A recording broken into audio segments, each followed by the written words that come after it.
Excuse me. Hello, Jacksonites.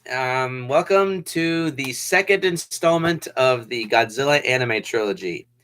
Kicking off the episode, today I will be reviewing Godzilla City on the Edge of Battle. Am I the only one who thinks that title does not make sense?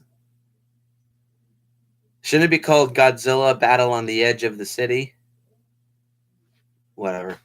Japanese title's weird.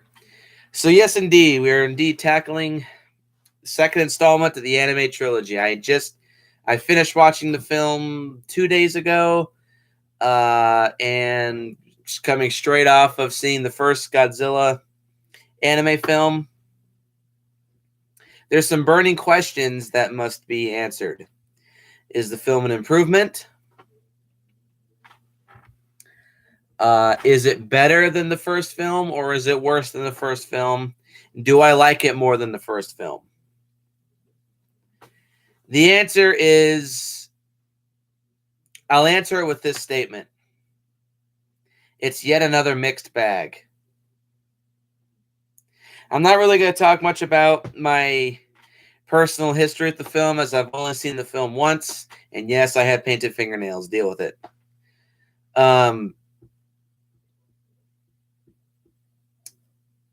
I remember hearing about some of the hype surrounding the film, and once the movie came out, a lot of people once again were just shitting and pissing on it, saying that it was just a complete piece of garbage. Though when I heard that there was going to be that Mecha Godzilla was going to be in the film, that got me a little interested, because Mecha Godzilla is one of my absolute favorite Godzilla kaiju.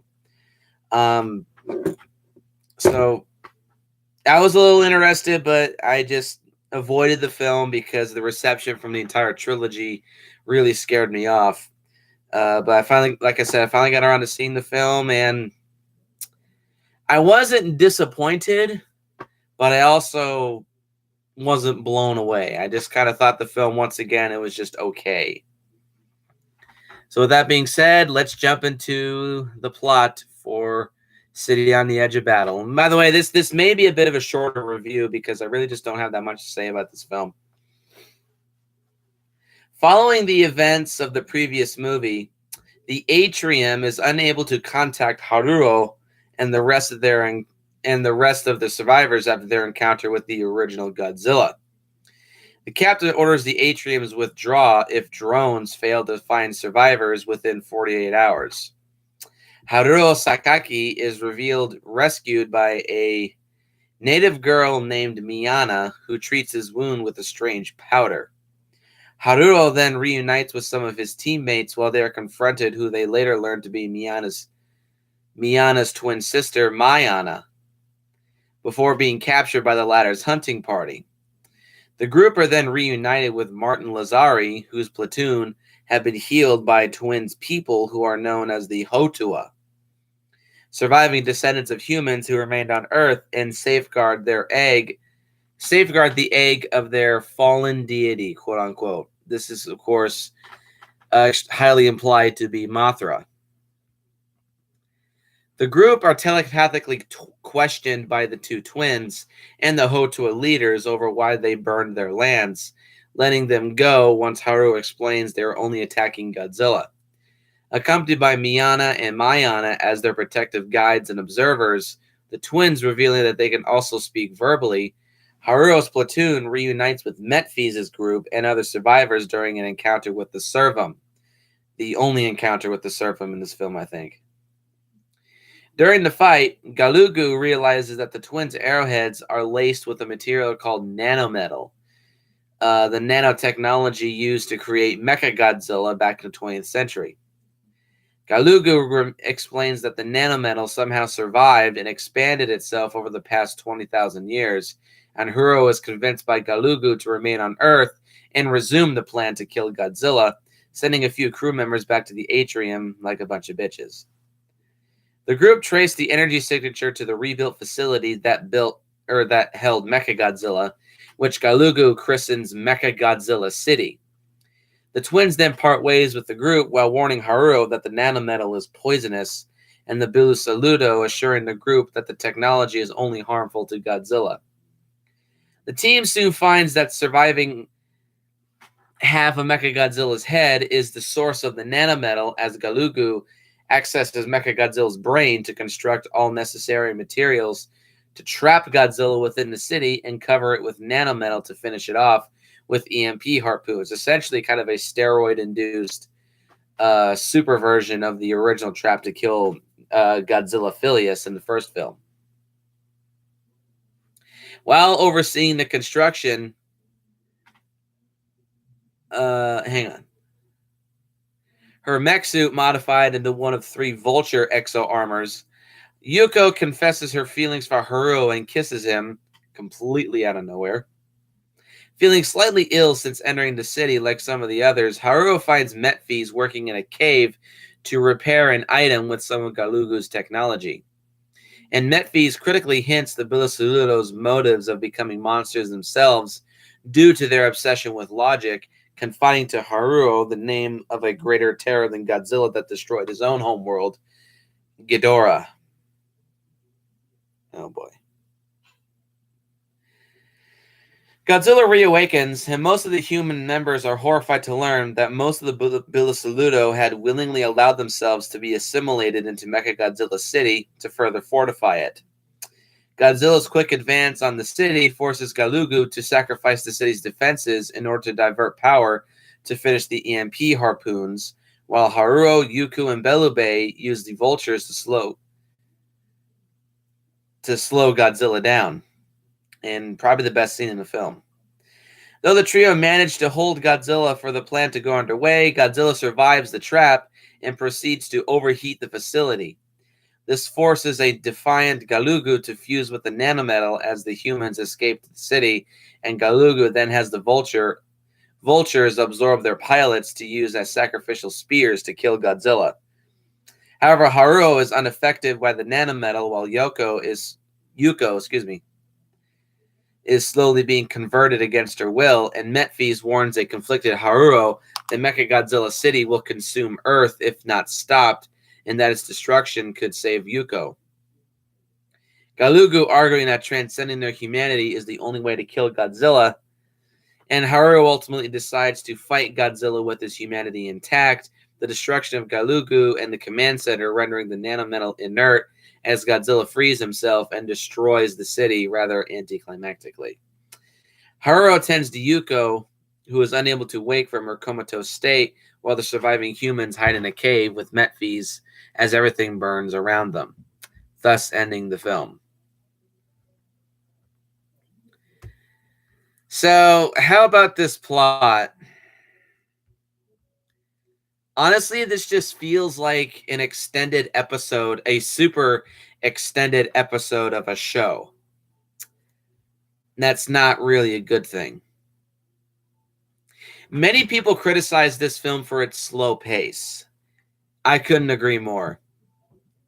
This gives away one of my cons with the film, but this movie is very slow. After the somewhat excitement of the first Godzilla movie, the series drastically slows itself down in order to explore some ideas that were established in the first film, and I think it does it in not a very well done way. But overall, the plot to this movie, it's super exposition heavy. However, like the film itself, I find the plot to be an overall mixed bag. There's things about it that I like, but there's things about it that I also kind of don't like. So I'm just going to jump straight into my pros and cons for the film now. Some of these pros are kind of carryovers from the first film, so I'm just going to kind of breeze over them really quickly. The animation is still very, very well done. It looks very good. It's very colorful. It's well animated. It's very well detailed.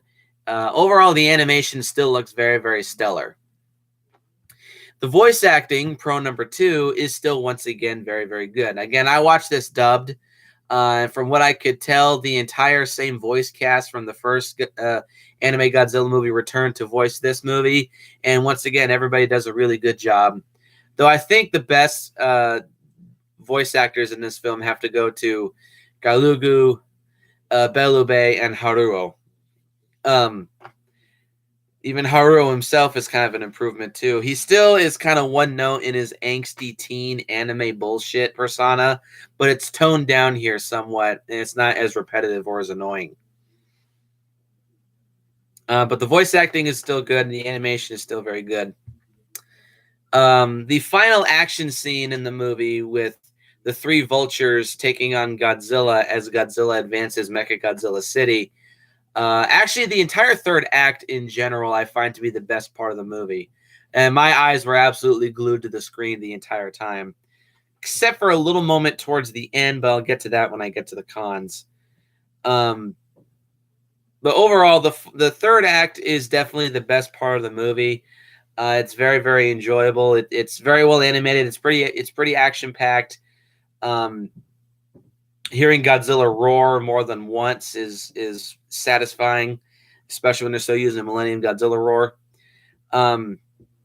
Godzilla himself is also pro number 4 is that Godzilla himself is still very much so a badass. Whenever he's on screen, the movie is so much better. I still love his design. It's the same as the previous movie, of course. Hang on. Oops. So not much to say about Godzilla. He's just pretty much the same as he was in the first movie. And pro number 5 is Mecha Godzilla City itself. Though I will say this is definitely my least favorite version of Mecha Godzilla. Not a big fan of the design. I like the concept that goes into it. I am very much so up for the idea of a Mecha Godzilla that is made out of nanotech. So I like that concept. I just don't like the design, and I don't exactly like the way that they took the Mecha Godzilla route.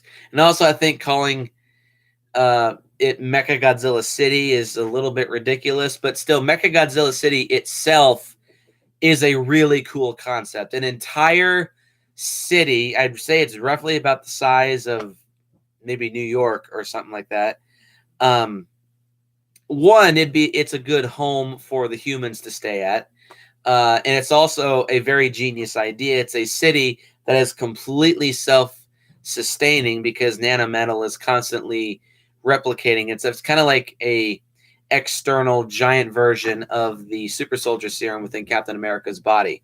The super soldier serum is constantly replicating itself, keeping Captain America's body fresh and fit constantly. Kind of like with Mecha Godzilla City. The nanometal is constantly replicating itself and self-sustaining itself over 20,000 years. I love that concept.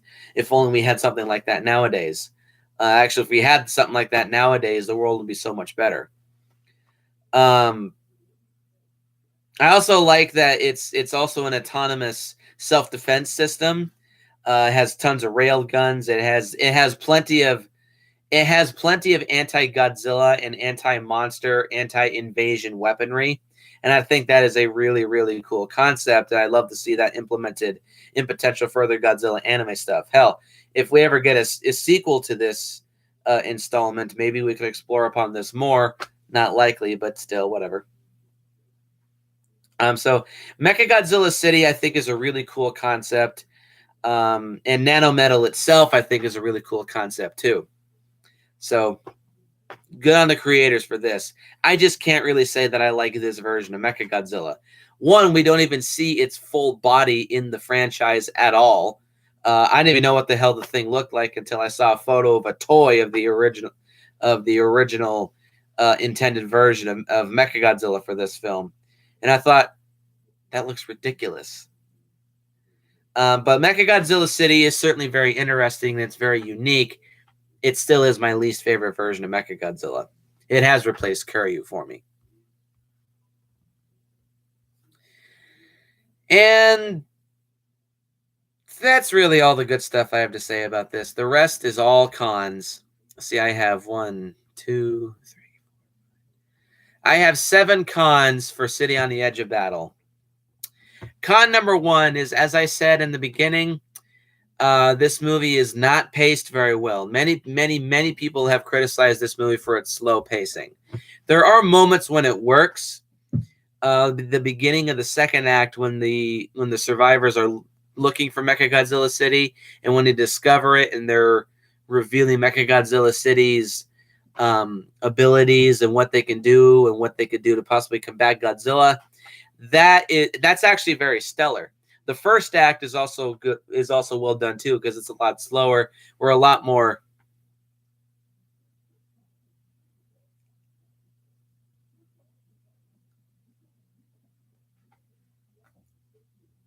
Yes and no, Justin.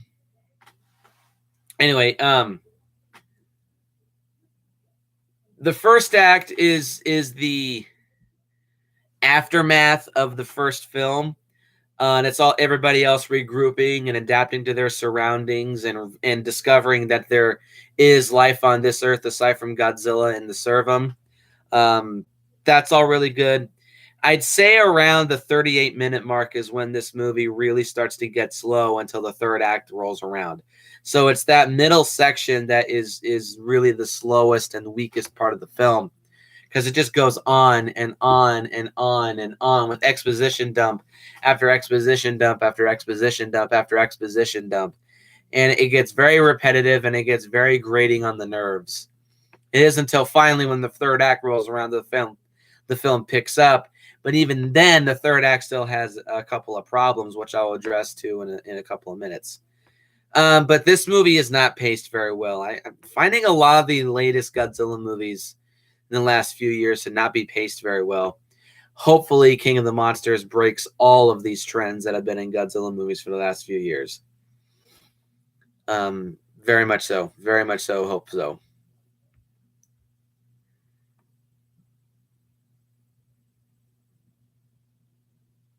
Hmm.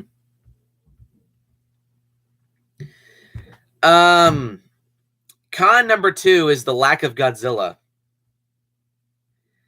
I'd say Godzilla has even less screen time in this movie than he does in the first film. In this case, counting Phileas and Godzilla Earth, I'd say that they both had around maybe 12 to 14 minutes of screen time. And this movie is an hour and 40 minutes long. I'd say Godzilla has maybe 8 minutes of screen time in this entire film. He literally shows up when the third act rolls around. That's it. We get a couple glimpses of him here and there throughout the first 2 acts of the movie, but he's not really prevalent and on screen truly until the third act. I find that to be a big problem. When he's on screen, mind you, he is, of course, awesome, and he's entertaining to watch, and the movie is 10 times better when Godzilla is on screen. But again, the movie, this is a Godzilla movie. I want to see more of Godzilla. I want to see more of the titled character. And for you to give me maybe 8 to 10 minutes of screen time in an hour and 40-minute long movie, which, by the way, this is the longest installment of the trilogy, I kind of take that almost as a spit in the face. Why do you people insist on focusing on the human characters so much? In this movie, yes, I do feel that Mecha Godzilla is a big gun. Not quite as bad as something like Terra Mecha Godzilla, or especially in Godzilla vs. Ghidorah, which, granted, that's one of my favorite Godzilla movies, but Godzilla is very much like a big gun in that film. But this movie is definitely up there in worst cases of Godzilla big gun syndrome. But why do you insist on focusing on these bland, boring human characters instead of the monster that the movie itself is fucking named after? What the actual fuck? So, yeah. I want more Godzilla screen time, damn it. Con number 3 is the lack of character development. A lot of the characters are pretty much the same. Actually, no. Most characters are pretty much the same as they were in the first film. Haru is still the angsty, revenge-filled, one-note, bland, boring, angry little bastard that he was in the first film. Galugu and Belube are the same all-logic, no-emotion robotic automatons that they were in the first film. Netfees is the creepy, really preachy, religious nut that he was in the first film, that you take one look at him, you just think, okay, this guy's gonna be trouble later down the line. Yuko is still the, I want to pilot this mech, and I want to fly, and I want to do this, and I want to do that, and I want to experience Earth like what my grandfather experienced 20 years ago. All the characters are pretty much exactly the same, and it just feels like lazy writing. So I want some character development, damn it. You could at least do something to try to make these characters less bland and boring than they were in the first film. So that's also unfortunate. Con number 4 is Haruo and Yuko's forced love triangle, or not triangle, but like the forced love story between Haruo and Yuko. To me, it just kind of felt extremely unnecessary, extremely forced, comes out of left field. It's touched upon in one scene. And this is another anime trope that I absolutely hate, that is done constantly in anime, is the will they or will they not get together. Inuyasha does it. Guyver does it. Pokemon does it. Rosario Vampire does it. Sailor Moon does it. Plenty of anime throughout the years have done the will they or will they not, teasing the ever-living shit out of us for the entire series of will they or will they not get together by the end of it. And this movie does it too, though not nearly as irritatingly as something like Rosario Vampire or even Love Hina. But it's still unnecessary, and it's still forced, and it's still incredibly annoying. They make goo eyes at Haru and Yuko. They make goo eyes at each other for a couple of minutes. Then they're walking outside talking about really sappy stuff with really sappy dialogue. Then she turns around and she starts eating his face. And then after that, the love story isn't touched upon again. So this love story, you could cut it out and the movie would not be any different whatsoever. It feels forced, it feels unnecessary, and it feels like a last-minute attempt to throw something else in the movie to make Yuko and Haru's relationship slightly more complex. See, I don't like that. Con number 5 is the lack of another monster fight. Again, there's no...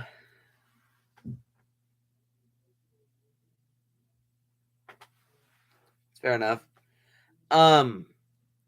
Like in the first movie, the only other monster in this film that shows up is the Servum. However, the Servum are in one scene in this movie. They're killed by Mecha Godzilla's nanometal, and then that's it. They don't show up again for the rest of the movie. Now, again, I've always stated, I like a Godzilla movie where Godzilla is fighting another monster. I said this in my Shin Gojira review. I just don't think Godzilla can carry a movie all on his own, except for the original Godzilla. And also the Return of Godzilla 2. That does work as well. Not quite as much, but still, it works in its own ways. So the lack of another monster for Godzilla to fight, I find to be incredibly disappointing. Especially when Mecha Godzilla is brought into the picture. This leads me into another problem, is the lack of Mecha Godzilla. I was so hoping that the final act of this movie would be Mecha Godzilla City creating a Godzilla Earth-sized Mecha Godzilla for Godzilla to fight. If that's how this movie ended, I would have given this movie a much higher score and a much more positive review. The idea of a 300-meter tall Mecha Godzilla fighting a 300-meter tall Godzilla is fucking awesome. But no, we couldn't do that. So I was so disappointed that Mecha Godzilla does not show up via nanometal at the end of this movie. And this will lead me into con number 7, is that I do have some problems with the third act. Once Godzilla is harpooned with the EMP probes, he shuts down and he starts superheating his body to try to counteract the EMP energy that's being forced into his body. And the third act just completely brings to a screeching halt. And we have to focus on the humans being angsty and conflicting amongst themselves on, should we kill Godzilla or should we kill the nanometal? Should we kill Godzilla or should we kill the nanometal? Should we do this or should we do that? This happens all the time in anime when there's a big destructive final battle in the third act or a penultimate moment in the series. Another example that comes to mind is the first season of Attack on Titan, when Eren is fighting the Annie Titan. They focus more on the humans talking than the actual fight between Eren and Annie. Drives me absolutely insane. This is why I don't think Attack on Titan is that good of a show.